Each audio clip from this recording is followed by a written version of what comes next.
అందరికీ కూడా తెలుసు ఈ రాష్ట్రానికి విద్యాశాఖ మంత్రి లేరు.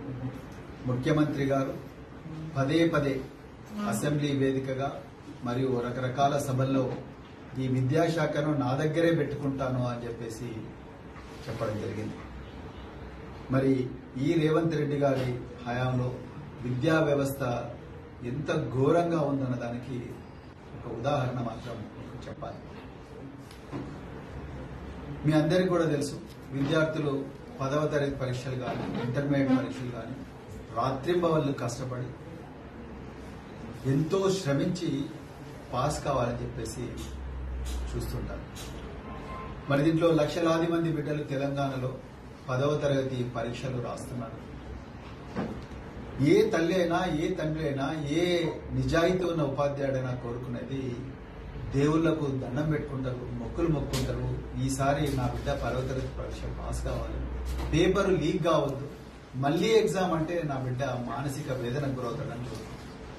కానీ ఈరోజు తెలంగాణలో ఏం జరగకూడదో అదే జరిగింది ఈ రేవంత్ రెడ్డి పాలనలో. నకిరేకల్లులో, నల్గొండ జిల్లా నకిరేకల్లులో 20వ తారీఖు నాడు మరి తెలుగు పేపర్ లీక్ అయింది. అసలు పోలీస్ వ్యవస్థ ఉన్నదా? విద్యాశాఖ అధికారులు పనిచేస్తున్నారా? విద్యాశాఖ మంత్రి తన డ్యూటీ చేస్తున్నాడా అనేది ఈరోజు తెలంగాణ ప్రజలు గుర్తించారు. ఏ ఎగ్జామినేషన్ సెంటర్ అయినా పోలీసులు బందోబస్తు చేస్తారు. పెరిమీటర్ బందోబస్తు ఉంటుంది, లోపల ఒక బందోబస్తు ఉంటుంది, ఇన్విజిలేటర్లు ఉంటారు, ఎగ్జామినేషన్ హాల్కు సూపరింటెండెంట్ ఉంటాడు. నేను మామూలుగా చెప్తానని విషయం, నేను కూడా ఒక పోలీస్ అధికారిగా పనిచేసిన, గురుకుల పాఠశాలల సెక్రటరీగా 9 సంవత్సరాలు పనిచేసిన, 10 లక్షల మంది బిడ్డలకు చదువు చెప్పించే అదృష్టం వచ్చిన ఒక గొప్ప వ్యక్తిగా కేసీఆర్ గారి హయాంలో నేను పనిచేయడం జరిగింది. చేవెళ్ల సాక్షిగా, ఇంద్రవెల్లి సాక్షిగా ఎస్సీ ఎస్టీలను ఘోరంగా ముంచిన వ్యక్తి రేవంత్ రెడ్డి, కాంగ్రెస్ పార్టీ రాహుల్ గాంధీ. వీళ్ళ ఇద్దరి మీద ఎస్సీ ఎస్టీ కేసు పెట్టారు.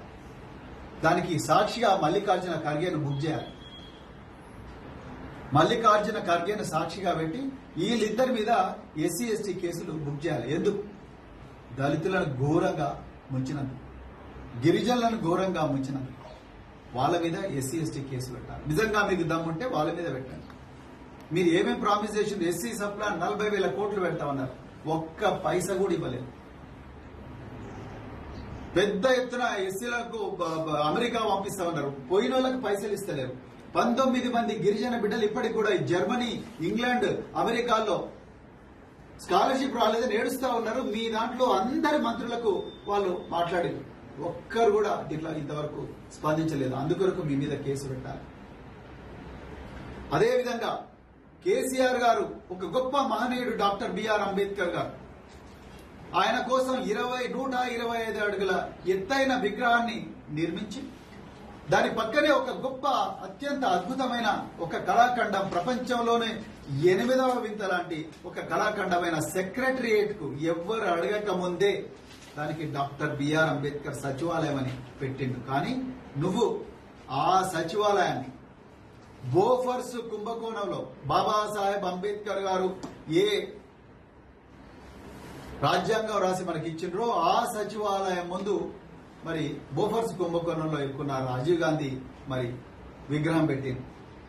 అదేవిధంగా ఆ బాబాసాహెబ్ అంబేద్కర్ గారి విగ్రహానికి గేట్లేసి తాళాలేసి మేము పోయి ఆయన కాళ్ళు మొక్కుదామంటే కూడా పోనివ్వనందుకు మీ మీద SC ST prevention of atrocities case పెట్టాలని రేవంత్ రెడ్డి గారు మీరు ఒక్కసారి ఆలోచించారు. కేసీఆర్ గారు గురుకుల పాఠశాలలు పెట్టి గురుకుల డిగ్రీ కళాశాలలు పెడితే వాటిని బంద్ చేస్తున్నందుకు మీ మీద ఎస్సీ ఎస్టీ అట్రాసిటీ కేసు పెట్టారు. కేసీఆర్ గారు దళిత బంధు స్కీమ్ పెట్టి దళితులకు దాదాపుగా 4,000 నుంచి 5,000 కోట్ల రూపాయలు బ్యాంకు గ్యారంటీ లేకుండా, కొల్లేటరల్ లేకుండా ఇచ్చి వాళ్ళందరినీ అత్యంత అద్భుతంగా పారిశ్రామికవేత్తలుగా తీర్చిదిద్దామని చూస్తే మీరు ఈ 15 నెలల్లో ఒక్క పైసా కూడా దళితులకు ఇవ్వనందుకు మీ మీద కేసు పెట్టాలి. ఇరిగేషన్ టెండర్లలో 20% టెండర్లు ఎస్సీ ఎస్టీలకు ఇవ్వాలని ఆనాడు డాక్టర్ ఎస్కే జోషి, హరీష్ రావు గారు ఇరిగేషన్ శాఖ మంత్రిగా ఉన్నప్పుడు ఉన్న జీవో ఏదైతే ఉన్నదో ఆ జీవోను తుంగలో దొక్కి మీరు మీ కొడంగల్ నారాయణపేట టెండర్లను కేవలం ఇద్దరికి ఇచ్చిండ్రు, మెగా కృష్ణారెడ్డి, పొంగులేటి శ్రీనివాసరెడ్డి. అందుకొరకు మీ మీద ఎస్సీ ఎస్టీ కేసు పెట్టాలి, అందుకొరకే పెట్టాలి మీ మీద ఎస్సీ ఎస్టీ కేసు. ఈ విద్యార్థుల్లో కూడా, ఈ 10వ తరగతి విద్యార్థుల్లో కూడా ఎస్సీ ఎస్టీలు ఉన్నారు.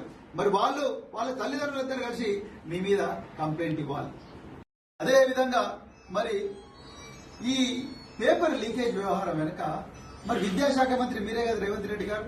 మరి దీని మీద పూర్తి స్థాయి విచారణకు ఆదేశించి దీని వెనుక ఎవరున్నారు, ఆ వేముల వీరేశం గారి మనుషులు ఉన్నారా లేకపోతే ఎవరు మనుషులు ఉన్నారు అనేది క్లియర్ గా మీరు మరి పూర్తి స్థాయి విచారణకు ఆదేశించి వాళ్ళ మీద కేసులు పెట్టి దీని లోతుల్లోకి పోవాలి కదా. అది చేయకుండా మీరు ఏమీ సంబంధం లేని ప్రజల ప్రయోజనాలను రక్షించడం కోసం పోరాడుతున్న కేటీఆర్ గారి మీద కేసులు పెట్టింది. కేటీఆర్ గారికి ఎట్లా తెలుస్తుందండి వారి కులం? లేకపోతే ఆ దిలీప్ కొనదాంకి ఎట్లా తెలుస్తుంది వాళ్ళ కులం? లేకపోతే ఆ డాక్టర్ మన్నే క్రిషాంక్ వాళ్ళ కులం ఎట్లా తెలుస్తుంది? ఒకవేళ తెలిసినా కూడా వాళ్ళని కులం పేరుతో ఏమన్నా దూషించిండు ఆయన? ఆ విద్యార్థుల్లో కూడా ఎస్సీ ఎస్టీ విద్యార్థులు ఉన్నారు కదా, మరి వాళ్ళ ప్రయోజనాల గురించి కూడా కొట్లాడుతున్నారు కదా. ఆ విషయం వీళ్ళకు గుర్తుకు రావడం లేదా? అంటే బ్లైండ్ గా వీళ్ళ మీద కేసు పెట్టండి, బ్లైండ్ గా వీళ్ళని జైలుకు పంపించాలి అన్న ఆలోచనతోనే ఈరోజు ఇక్కడ తెలంగాణలో పోలీసు రాజ్యం లేకపోతే రేవంత్ రెడ్డి రౌడీ రాజకీయమే నడుస్తుంది తప్ప ఇంకోటి కాదు అని చెప్పేసి నేను ఈ సందర్భంగా చెప్తున్నా.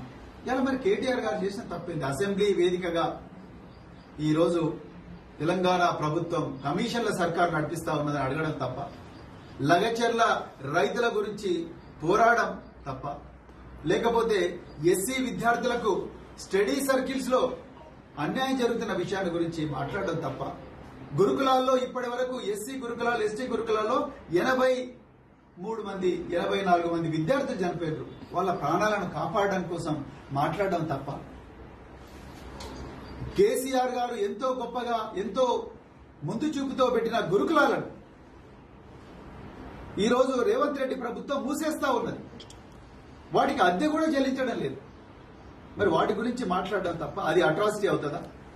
విద్యార్థుల భవిష్యత్తు గురించి మాట్లాడడం అట్రాసిటీ అవుతుందా? లేకపోతే ఈ గూడుపుటాని ఈ మాఫియా గ్యాంగ్ ఏదైతే పేపర్ లీక్ చేసిందో వాళ్లకు అక్కడ స్థానిక ఎమ్మెల్యే స్థానిక కాంగ్రెస్ నాయకులకు ఉన్న సంబంధాలను ప్రజలకు చెప్పడం ఏ విధంగా అట్రాసిటీ అవుతుంది?